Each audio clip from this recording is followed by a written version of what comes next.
Ayan oh, mga katropa oh. Ang sarap dumaan dito oh. Kita nyo naman oh.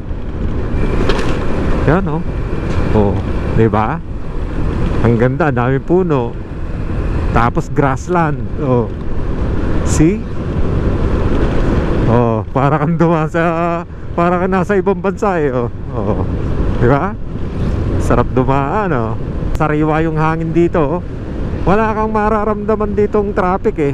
Oh, dito ang sarap ng hangin oh. Ang lamig.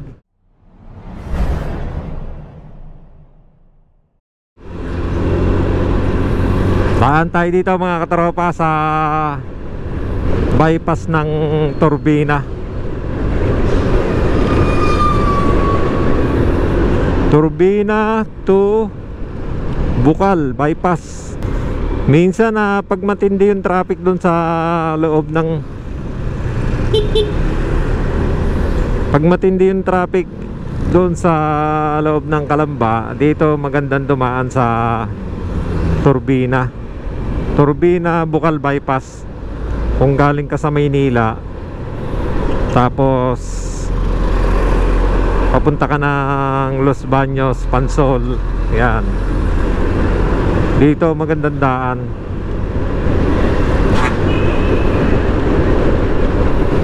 Diretso ka na ng Bukal nito, hindi ka na dadaan sa mga matitinding traffic. Ang pinaka matinding traffic mo na lang na daraanan dito is yung Los Baños. Go sa traffic, mag-stay ka ng mga 20 to 30 minutes dun sa Los Baños. Malimit ang traffic doon.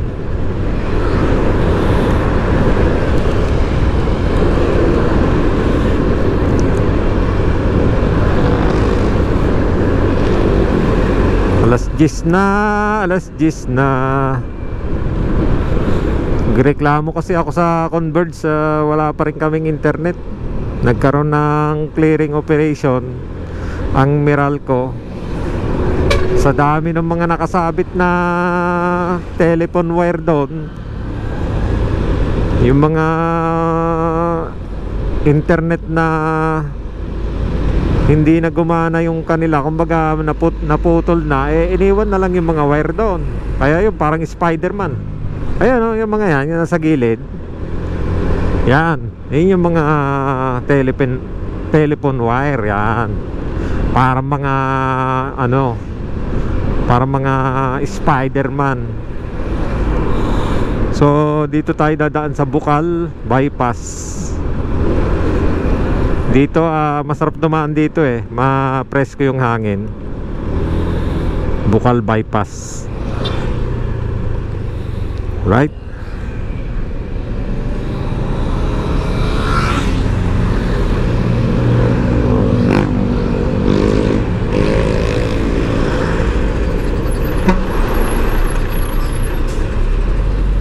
Sayang, di tayo nakahabol. Gawa kasi nito oh.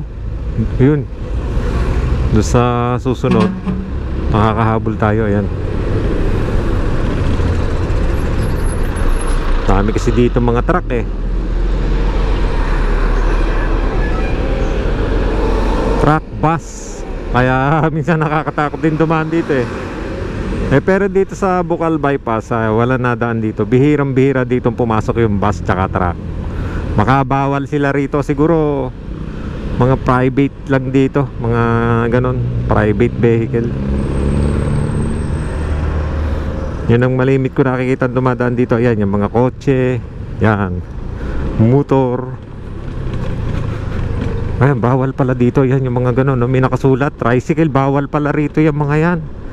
Jeep, may mga nakasulat pala dun sa harapan. Ngayon ko lang nalaman. Ayan oh, mga katropa oh.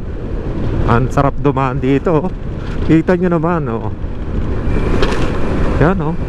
Oh, diba? Ang ganda, daming puno. Tapos grassland oh. See? Oh, para kang dumaan sa, para kang nasa ibang bansa eh oh. Oh, diba? Sarap dumaan oh. Sa yung mga bypass, malimit, masarap daanan kasi gawa nga ng ganyan, sariwa yung hangin dito oh. wala kang mararamdaman ditong traffic eh. Meron siguro pa ano lang, saglit lang. Pero hindi kasintindi dun sa ano, sa bayan. Talagang napakatindi ng traffic doon. Oh, dito ang sarap ng hangin, oh. Ang lamig. Oh. Oh, di ba? Oh, ang daming puno, oh. Di ba? See? Sarap dito dumaan. Tapos ang lusot mo na dito, doon na sa malapit na sa Pansol, sa Bukal.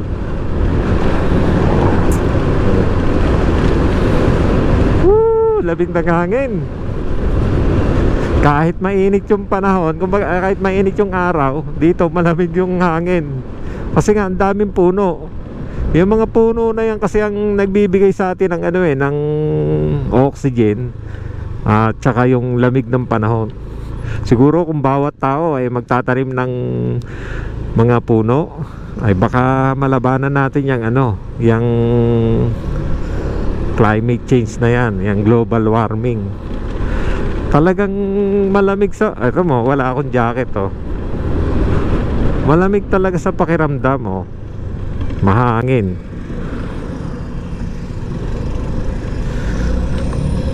Okay. Puro private nga pala nadaan dito. Bawal pala dito yung ano, yung mga pampubliko na sasakyan. Kasi nando sa harapan, doon ko lang nakita nung pagpasok natin kanina. Palagi ako nadaan dito, pero ngayon ko lang nakita yon, yung mga bawal pala. Yun, oh. Oh, tsaka may overlooking din dito, mga katropa. Tingnan nyo, oh. Oh, diba? Ayan yung Laguna Lake.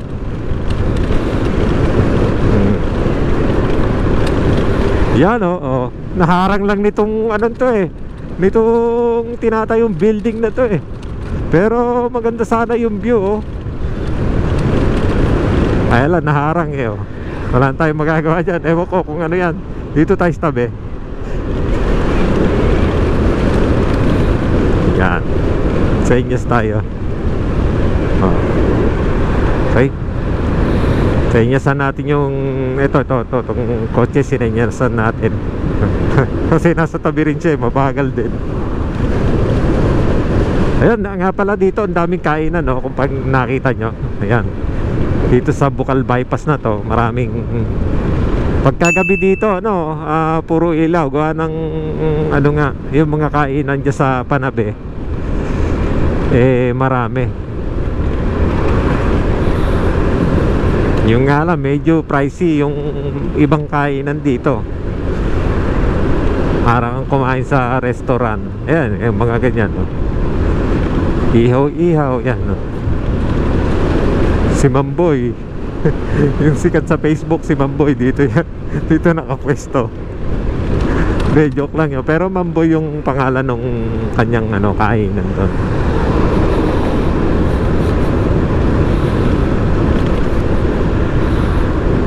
Ayan, malapit na tayo sa unahan ng, ay, sa dulo ng ano, ng Bukal Bypass.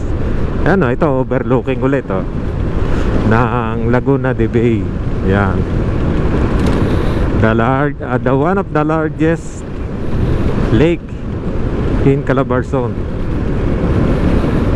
Yan, oh, overlooking, oh. Tapos may tinatayo dito ngayon. Ano ba tawag doon? Tarpaulin. Malaking tarpaulin.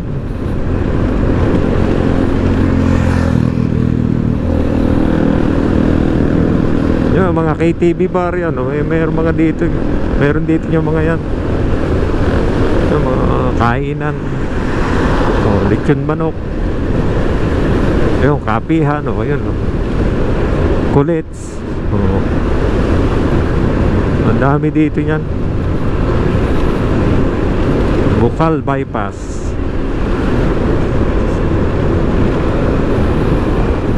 Yan.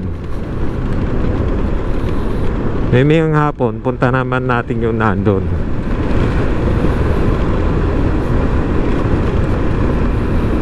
Sa dulo.